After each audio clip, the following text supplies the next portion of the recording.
Welcome to Into the Night. I'm Nari, your guide on today's excursion down a twisted path. Be careful not to get lost. Be it dark or light, it's easy to lose your way. Are you ready? Then let's begin.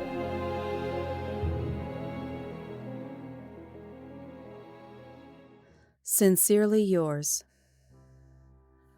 For several years, I've prided myself as being a collector of the unusual. My idea of unusual doesn't always match what others deem it to be. People bring all sorts of things into my shop, but most items are commonplace. Sure, an antique teapot or Grandpa's World War II sidearm might have great sentimental value to the individual person, but as a category, these are typical artifacts that can be found just about anywhere. I'm not discounting the importance of memorabilia. I simply have more discerning tastes. 2 days ago, I heard the jingling of the bell on my shop door. Medium height, with short brown hair, wearing a thin brown coat, I wouldn't have given the man a second glance on the street. Excuse me, are you Stanley Perkins? He sat a chest on my countertop. Yes, I am. What can I do for you today? I understand you dabble in the unusual. I may have something that would interest you. I hear that 50 times a week. Skeptically, I sized up the chest and saw nothing spectacular about it. I don't have any use for an old chest, Mr. Smith. Oh boy. Another anonymous peddler of the unimpressive. Looks can be deceiving.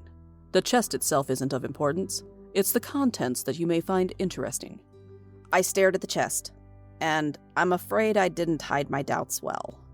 You don't have to make a decision now. I'll leave this here for you to go through.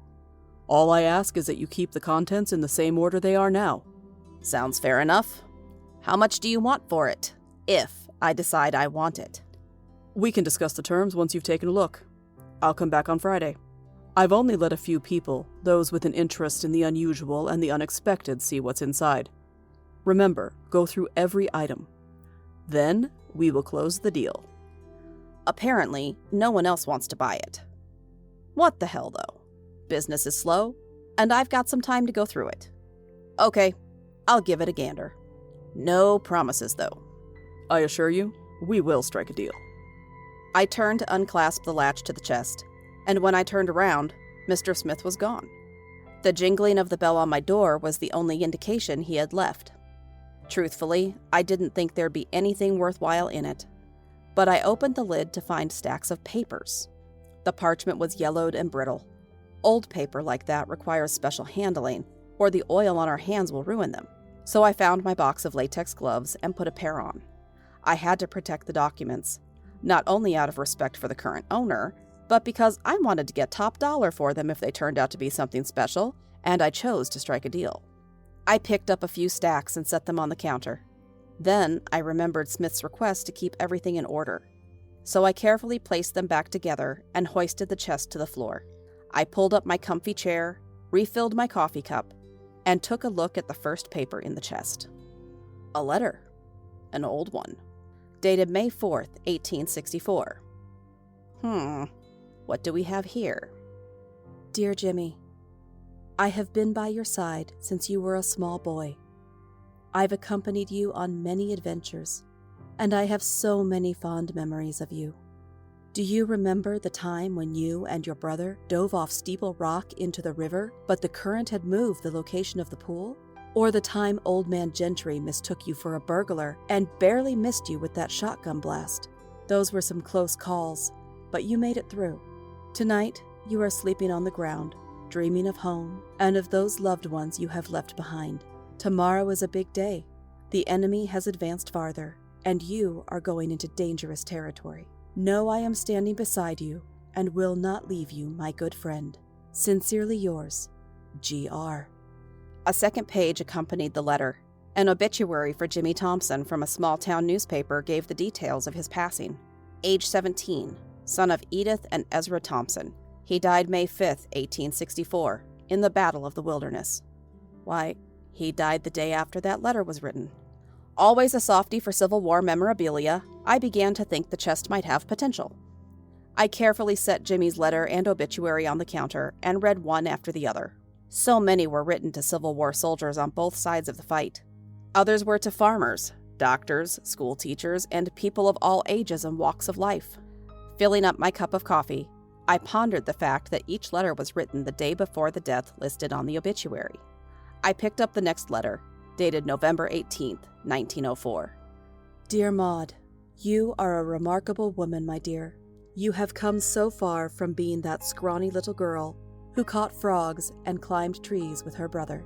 I smile now, thinking of the time you filled Mabel Hammond's lunch bucket with lizards just to hear her squeal at the church picnic. Mabel never could take a joke, and you endured the whipping from your daddy like a champion. Your spunk and determination got you far. You survived the Yankees raiding your home and leaving your family near starvation. You and Harmon Mackey raised 6 mischievous boys without a moment of outward frustration. You've seen births, deaths, cholera outbreaks, and most recently, a World's Fair. You became a grandma and a great-grandma, and your family adores you.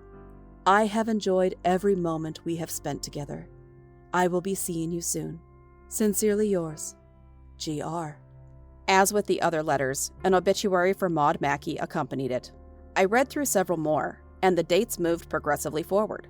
These letters were personal and touching, and I felt as though I peered into a crystal ball and could see these people come to life. One letter to Conrad Milton gave me pause. It was written the day before he died in the Battle of the Bulge. Why would Conrad's letter hit me emotionally? Because he was my father's best friend. They joined the Army the day after Pearl Harbor happened, and, like all small towns back then, the hometown recruits were put in the same unit. My father was with him when the mortar shell landed smack dab on Connie. I'd grown up listening to stories about Conrad Milton. The letter included a few I'd never heard, like the time he and his little sister almost died from scarlet fever. Something bothers me, though. Just who is writing these letters? Who is GR? Because of the span of the years, there's no way it's the same person. Also, these people lived all across the country. How can this be? Over the course of the next few days, I continued reading, letter after letter, and obituary after obituary. They always recalled poignant moments of that person's life. They were always signed by GR. If these are fiction, I have no use for them. I'm not sure what Mr. Smith thinks he's trying to sell me here. On Friday morning, I finally reached the bottom of the chest. One final letter remained, but unlike the others, there was no obituary. That's odd. I carefully opened the last letter written on bright white paper. I checked the date, which couldn't be right. September 14th of this year. Why, that was yesterday. I shrugged and began reading. Dear Stanley, you've been one of my favorites since you were a young boy living on South Orchard Street. Always curious and always drawn to people and things that were different or unique, you've lived quite the life. For your senior trip, you chose to go to exotic New Guinea just so you could see real headhunters. Most people your age went to Paris or Barcelona, but you aren't like other people. By the way, I didn't know for sure if we were going to get off New Guinea with your head still attached, but fate had it that you would survive. Because I've enjoyed following you for so long, I wanted to give you this one last treat. No one else has been privy to the private collection of letters I've written to those I have treasured above all others. This chest was my gift to you. I'm so glad I was able to meet you in person before we embark on our journey. I will see you soon. Sincerely yours, GR. Who would know about New Guinea? What kind of trick is this? Just then, the bell on my door jingled. At first, I didn't recognize the person who interrupted my thoughts. Instead of an old brown jacket, Mr. Smith wore a hooded robe and carried a scythe. Hello, Stanley. I hope you've enjoyed my gift. Now, it's time for us to finalize our deal and leave. He reached out his hand to me, and in that moment, I clearly recognized the Grim Reaper. Tomorrow's paper would hold the obituary he'd add to his collection. Thank you for joining me for Into the Night, an anthology series written by Caroline Giammanco and narrated by Nari. Please give us a like if you enjoyed what you heard. Also, please hit the subscribe button below and the alarm bell in case of emergency. I mean, to be notified of our most recent content. You can also find us on your favorite podcast directory. See you in 2 weeks. And remember, whether in the shadows or in the daylight, all twisted paths take you into the night.